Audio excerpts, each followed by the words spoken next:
₹1,00,000 భర్త సంపాదిస్తుంటే మరొక 1,00,000 భార్య సంపాదించాల్సిన అవసరం ఉన్నదా? నేను డైరెక్ట్గా అడుగుతున్నానండి. దేనికోసం? కుటుంబ వ్యవస్థ ఇవాళ పెరిగిన ఫీజులు, పిల్లలవి, ఇంటి ఈఎంఐలు, అవసరాలు, ఖర్చులకి ఇద్దరం సంపాదించాల్సిన నెసెసిటీ ఉంది. ఇదే ఇవాళ నేను మెజారిటీ ఆఫ్ ద కేసెస్ లో, ఎక్కువ కేసెస్ లో నువ్వు కోరికల చిట్టా పెంచుకుంటున్నావు. నువ్వు కోరికల చిట్టా పెంచుకున్న కొద్దీ ఏదంటే కోరికలే గుర్రాలు ఎత్తి భిక్షకాళ్ళు రౌతులు అవుతారు అన్నట్టుగా స్టేటస్ కావాలిగా మరి మాకు. దేని స్టేటస్ అంటారు?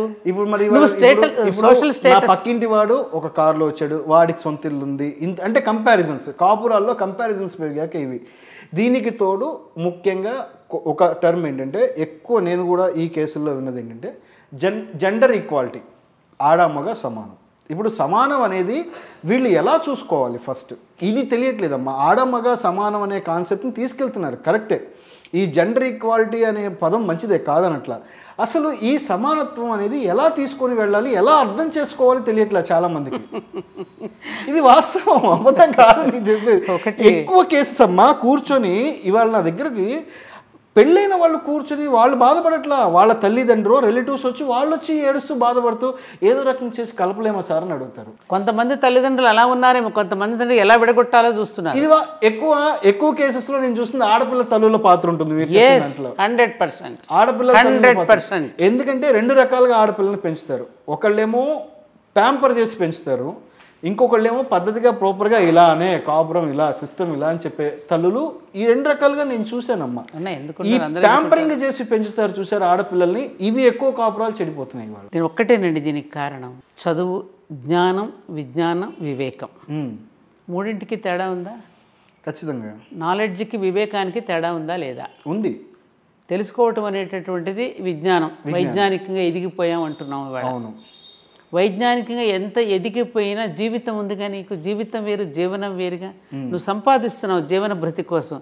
మరి జీవితం దేనికి సంబంధించింది? నీ మనసుకు సంబంధించింది, నీ శరీరానికి సంబంధించింది. నీ జీవితం నీకు ఒక ఆనందాన్ని, సుఖాన్ని, ఏది సుఖమో ఏది ఆనందమో తెలియని స్థితిలో బ్రతుకుతున్నారుగా. ఆ క్షణికం కోసం అని చెప్పి నువ్వు పబ్బులోనో హబ్బులోనో ఎక్కడో వెళ్ళి నువ్వు కాసేపు తాగి కాసేపు ఏదో సుఖాన్ని చేసుకుంటున్నానని అనుకుంటున్నావు. తర్వాత వచ్చేటువంటి నష్టం ఎవరు మళ్ళీ పడుతున్నారు? కుటుంబం పడుతున్నారు. పెద్దవాళ్ళు అక్కర్లేదనుక దూరంగా వెళ్ళిపోయి భార్యాభర్తలు కాపురం చేస్తారు. అసలు పెళ్ళిళ్ళే వద్దంటున్నారు ఇప్పుడు. అసలు మీరు అన్నట్టుగా ఇందాక అసలు వివాహ వ్యవస్థ పూర్తిగా చిన్న 10 ఏళ్ళ తర్వాత నమ్మకం లేదు, ఎవరికి కూడా పెళ్లి మీద నమ్మకం లేదు. కారణం ఏమిటి? దీనికి కారణం ఏమిటి? ఫస్ట్ ఆలోచించండి. దీనికి కారణం ఏమిటి? సృష్టిలో ఇందాక మీరు సమానత్వం గురించి మీరు అన్నారు కాబట్టి చెప్తున్నా. స్త్రీ పురుషుడు సమానం కాదని ఎక్కడ ఎప్పుడు చెప్పలే. 2 విభాగాలు మాత్రమే.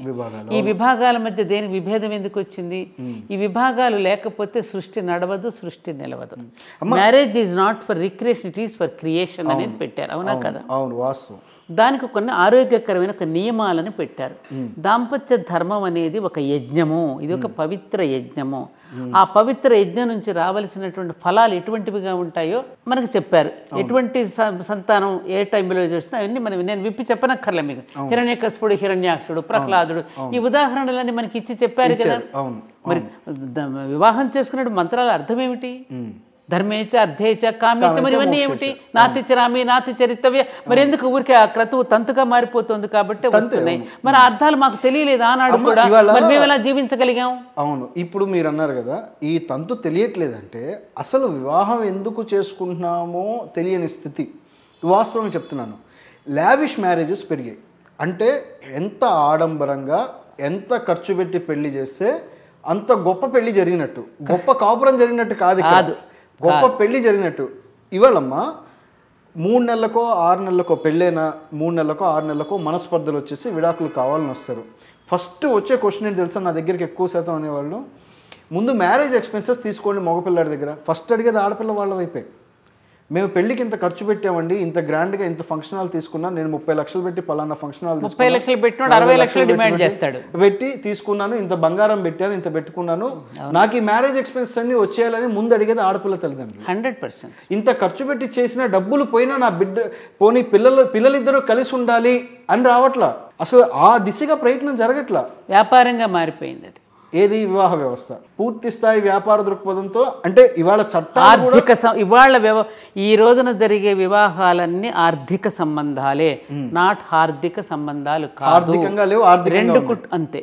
రెండు కుటుంబాల మధ్య కూడా ఒక ఏమంటారు, ఒక సుహృద్భావం, ఒక ఆలోచన, రెండు కుటుంబాలు కలిసినట్టు ఒక ఆనందం, ఒకరినొకరు పరస్పరం అర్థం చేసుకోవటం, ఇవన్నీ కూడా లేనటువంటి వివాహాలు. వివాహం అనే క్రతువు ఒక తంతుగా మారిపోయింది. మాంగళ్యం తంతునానేనా అనే పదాన్ని తన ఏదో జరిపించాం, తంతు అయిపోయింది. దాని వెనుక ఎంత అర్థం ఉందండి, ఎంత అర్థం ఉందండి, ఎవరికి తెలుసది? ఇవాళ జనరేషన్కి ఎవరికి తెలియదు. చేసే పండితులు అక్కడ పెట్టే కెమెరా చుట్టూ గొడుగులు అక్షంతలు వేద్దామంటే దూరం నుంచి విసిరేయాల్సి వస్తుంది. ఎక్కడ ఊరికి చివరి ఎక్కడెక్కడ పెడుతున్నారు. కొన్ని వందల మంది వేల మందిని పిలుస్తున్నారు. ఒక ఆత్మీయత లేదు, ఒక అనురాగం లేదు, ఆ పిల్లవాడికి ఒక మంచి సందేశం లేదు, ఎలా జీవించాలో తెలియదు, జీలకర్ర బెల్లం ఎందుకు పెడతారో తెలియదు, ఎందుకు జరుగుతుందో తెలియదు, 7 అడుగులు ఎందుకు నడుస్తారో తెలియదు. అదే చెప్తున్నాక తంతులుగా మారిపోతున్న ఈ క్రతువులన్నీ కూడా, పవిత్ర క్రతువులన్నీ వాళ్ళ తంతులుగా మారిపోతున్నాయి. ఆఖరికి వరలక్ష్మి వ్రతం చేసినా, జన్మాష్టమి పూజలు చేసినా, సత్యనారాయణ స్వామి వ్రతం చేసిన ఈ క్రతువులన్నీ తంతులే తప్ప ఆ క్రతువులో ఉన్న పరమార్థాన్ని గ్రహించే స్థితిలో ఇవాళ ఎవ్వరూ లేరు. అక్కడక్కడ జరుగుతున్నాయి ప్రయత్నాలు. వాళ్ళు ఉన్నారా మరి? ఎందుకు లేరండి, ఉన్నారు. లేకుండా ఏం లేరు, నేర్చుకునే వాళ్ళు లేరు. జరుగుతోంది. నేర్చుకునే వాళ్ళకి కూడా అందించగలగడంలో నేర్పరితనం. ఇప్పుడు నేర్చుకునే వాళ్ళు అంటే అమ్మ ఒక వయసుకు వచ్చాక, చిన్నప్పుడు అంటే ఏదో పంతులు గారు బెత్తం, మా మాస్టర్ గారు బెత్తం పట్టుకొని చెప్పారా బాబు, వినకపోతే గురుగారు దెబ్బేసన్నా గట్టిగా చెప్తారనే భయం ఉంది. ఒక వయసుకు వచ్చాక మాకు తెలుసు సమాజం, మాకు అన్నీ తెలుసు అన్నాక చెప్తుంటే వినేవాళ్ళు ఎక్కడున్నారు? ఉన్నారండి. చెప్పగలగడం చేత కావాలి. ఈ మాట వాస్తవం.